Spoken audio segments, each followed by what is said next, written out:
Essex Boys. Who were they really? Come on, who were they? They were no ones, mate. They were nothing, you know. They made all these films about the Essex Boys, and what did they do? You got what? Tony Tucker, Pat Tate, Craig Wolf, yeah? What did they do? Tell me what they done. I think Pat Tate went to the kebab shop with his girlfriend. Guy abused his girlfriend. Pat Tate jumps over the counter, nicked the money out the till, bashed the guy up, and got put away 3 years for that, or 2 years for that. That's all they've ever done. They ain't done nothing else. When they had the clubs, they used to bully girls, go and do their little bits of tickets for them, sell their tickets, come back, bash them up, abuse them at parties, take liberties with the kids. Pat Tate, in prison, was a proper guy, yeah? Training, big guy. Look, the business. Come out, big guy, big, powerful man, yeah? Got in touch with that lot, and then got on the gear and become a pain in the butt. A no one, a nothing, yeah? Bashing up girls. I was with Nigel Ben and also Gary Stretch, Mick and other people, Nobby Griffiths, a load of other people. I was with them all the time, yeah?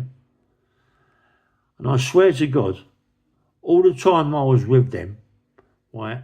All the time I was with them, bootleggers, Browns, Pal Joeys, Pedenzis, I never heard them once.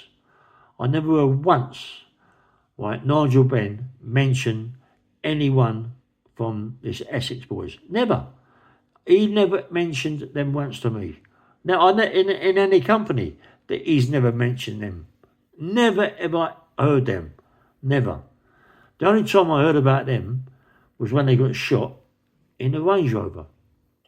And they was supposed to be bullies and supposed to have a little firm. Well, if they had a little firm, why didn't they get their people that work with them to go and pick up what they had to pick up? Why did they go themselves? Why suffer getting nicked or getting killed yourself when you got other people to do it for you? Because they had no one. They were nothing, yeah? They were no ones, but they were greedy.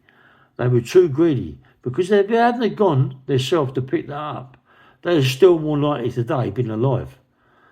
But because they pick up themselves and bashing people up and hurting people, become a pain in the butt, people were waiting there for them, blew their heads off, yeah? That's what they got killed for. Being bullies, bashing up kids, bashing up women. Nothing else, you know? And I say to myself, mate, you know, who were they? You know, imagine Billy Blundell, yeah? Billy Blundell, proper company, mate. Big man, you know. He told them off. He told them to quieten down. And they took no notice of them. And the next thing, they were found dead.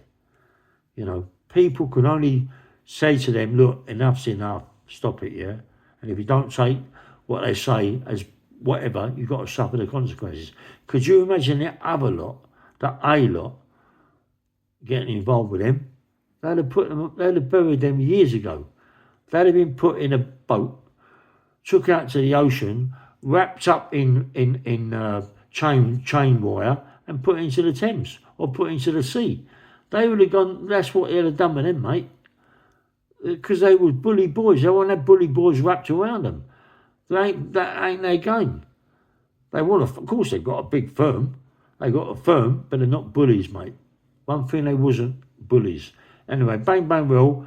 That lot Essex Boys, bullies, mate. That's how they got killed, because they were bully boys, yeah? Nice one.